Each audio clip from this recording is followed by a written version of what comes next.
find the angle P. Okay, so we are given a right angled triangle over here.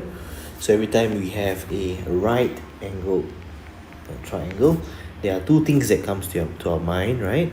Pythagoras theorem or TOA CAH SOH.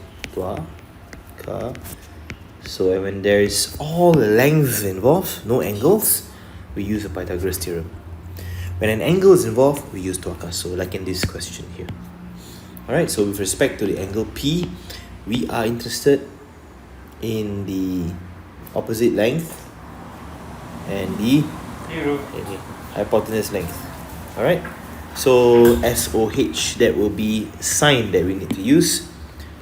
Sine P will be equals to 23 over 44, and P is just going to be sine inverse 23 over 44.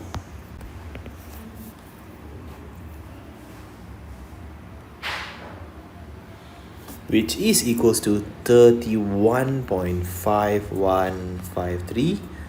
Round off 1 dp, 31.5 degrees, 1 decimal placing.